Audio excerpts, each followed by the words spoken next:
والذین هم للزکاۃ فاعلون، زکوٰۃ دیتے ہیں، والذین هم لفروجہم حافظون، اپنی شرمگاہوں کی حفاظت کرتے ہیں، الا علی ازواجہم، سوائے اپنی بیویوں کے۔ یہ بار بار میں مضمون بیان کرتا ہوں، اہل جنت کی علامت کیا ہے کہ بیوی کے علاوہ اس کے پاس کوئی راستہ نہیں ہے، نہ ہینڈ پریکٹس کا راستہ ہے۔ اللہ ڈاکٹر ذاکر نائک کو دنیا اور آخرت کی بھلائیاں دے، ہمارے لیے قابل احترام ہے، لیکن انہوں نے جو ہینڈ پریکٹس والا مسئلہ بیان کیا وہ بالکل غلط ہے۔ اسلام کہتے ہیں مسائل مفتیان کرام کا کام ہے، انہوں نے کہہ دیا کہ مجبوری میں جائز ہے، کہیں بھی جائز ہونے کی ہمارے پاس کوئی شرعی دلیل موجود نہیں ہے، قرآن نے صاف طور پہ منع کیا ہے۔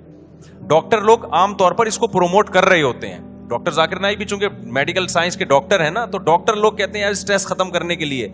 بھائی دنیا میں صرف اسٹریس ہی کوئی مسئلہ نہیں ہے، اسٹریس آپ شریعت کی حدود میں رہ کے تو ختم کر سکتے ہیں، شریعت کی حدود ٹوٹ رہی ہیں تو پھر اسٹریس نعمت ہے اللہ کے لیے۔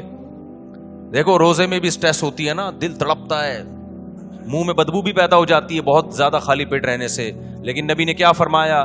وَلَا خَلُوفُ فَمِ الصَّائِمِ أَحَبُّ إِلَى اللَّهِ مِنَ الْمِسْكِ، اللہ کو بدبو سے کتنی نفرت ہے، لیکن روزے دار کی منہ کی بدبو اللہ کو مشک و عنبر سے زیادہ محبوب ہے۔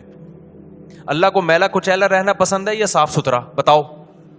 میڈیکل سائنس بھی کہتی ہے بھائی نیٹ کلین ہونا چاہیے بندہ، اللہ میاں بھی یہ کہتے ہیں، تبھی مسواک کا حکم دیا، نہانے کا حکم دیا، خوشبو کا حکم دیا، صاف کپڑے پہنے، پاک کپڑوں۔ لیکن جب ہم حج کرنے جاتے ہیں تو اللہ کو میلا کچیلا حاجی زیادہ پسند ہے۔ اب ڈاکٹر تو وہاں بھی کہے گا یار یہ میل کچیلا ایکچولی جرمز ایکچولی، بھائی اللہ کے لیے اب میلا کچیلا کیا ہے؟ پراگندہ بال، لمبا سفر، لمبا احرام، تبھی تو حج قران سب سے افضل ہے۔ ایک ہی احرام میں حج بھی کرو اور اسی احرام میں عمرہ بھی کرو، تاکہ احرام لمبا ہو جائے، کیونکہ جتنا احرام لمبا ہوگا خوشبو نہیں لگا سکتے آپ، بال نہیں کاٹ سکتے، کنگھا نہیں کر سکتے۔ تو دیکھو لو جو لمبے حج کرتے ہیں نا، احرام یہیں سے باندھ کے جاتے ہیں، تھوڑے دنوں میں ایسا لگ رہا ہوتا ہے مریخ سے آئے ہوئے ہیں، یہ کہیں پتہ نہیں کہاں سے آئے بندہ۔ تو اللہ کو یہی پسند ہے، حاجی ایسا ہی پسند ہے۔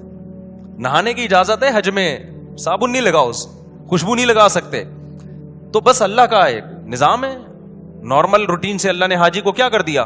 ہٹا دیا اللہ تعالیٰ نے۔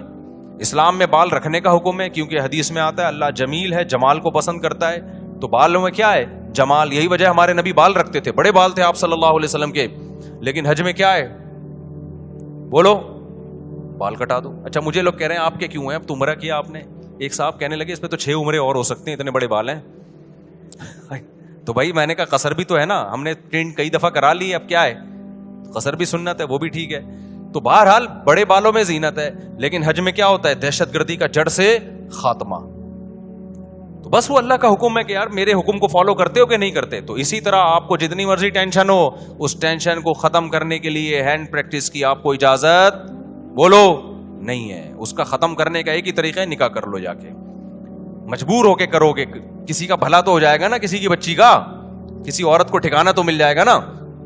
تو اس لیے ڈاکٹر ذاکر نائک بہت قابل احترام، اللہ بہت دین کا کام لے رہا ہے، مگر یہ مسئلہ بالکل صحیح نہیں بیان کیا۔ ایک تو 3 طلاق کا مسئلہ بھی انہوں نے غلط بیان کیا، وہ بعد میں اب ان کی رائے ویسی رہی بھی نہیں ہے، اس میں لچک پیدا ہو گئی ہے۔ تو لوگوں نے بہت دفعہ ایسا کیا، 3 طلاقیں دے کے جی ڈاکٹر ذاکر نائک کا کلپ آیا تو بیویوں کو رکھ لیا۔ میں نے بار بار بتایا یہ حرام ہے، 3 طلاق قرآن نے بیان کیا، حدیث نے بیان کیا، صحابہ کا اجماع ہے، 3 ہوتی ہیں، بیوی حلال نہیں ہوگی، خدا کے غضب کو مت دعوت دو۔ ڈاکٹر ذاکر نائک قابل احترام ہے، لیکن ابو حنیفہ سے زیادہ علم نہیں ہے ان کے پاس، امام شافعی سے زیادہ علم نہیں ہے، امام مالک سے زیادہ علم نہیں ہے، احمد بن حنبل سے زیادہ علم نہیں ہے۔ ڈاکٹر ذاکر نائک بخاری کے حوالے دے رہے ہیں اور احمد بن حنبل بخاری کے استاذ ہیں۔ سمجھ میں آ رہی ہے بات کہ نہیں آ رہی؟ امام بخاری کے استاذ ہیں احمد بن حنبل، امام شافعی احمد بن حنبل کے استاذ ہیں، امام محمد امام شافعی کے استاذ ہیں، امام ابو حنیفہ امام محمد کے استاذ ہیں، اور امام مالک بقیہ 3 اماموں کے استاذ ہیں، اور یہ تابعین تبع تابعین کے دور کے لوگ ہیں۔ پوری امت نے ان پہ اعتماد کیا ہے، اور اس وقت اعتماد کیا ہے جب یہ 2 نمبریاں نہیں تھیں، اس طرح کے منجن نہیں بک رہے تھے مارکیٹ میں، نیک لوگ تھے، پرہیزگار لوگ تھے، وہ خود صاحب علم تھے۔ اس وقت جن لوگوں پر اعتماد کیا گیا نا، تو مسائل میں وہ لوگ زیادہ قابل اعتماد ہیں۔ آج کے اسکالرز کی ہر بات نہیں لی جائے گی، سمجھتے ہو کہ نہیں سمجھتے ہو؟ تو اچھا میرے بھائی ہم چلتے ہیں آگے۔ اچھا ڈاکٹر ذاکر نائک بیچارے انہیں وہ مسائل بتانا بھی چھوڑ دیں، لیکن پبلک نے ان کو چھوڑا نہیں۔ جب بھی کوئی جاتا ہے حضرت آپ مسائل نہ بتایا کریں، وہ کہتے ہیں بھائی میں نہیں بتاتا یار۔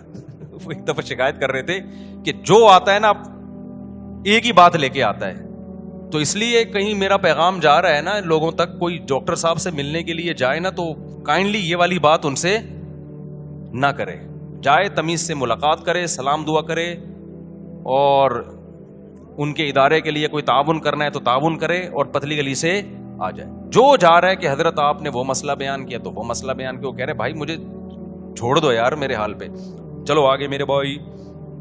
جو کام وہ کر رہے ہیں اس میں ان کے ساتھ تعاون بھرپور طریقے سے کرنا چاہیے.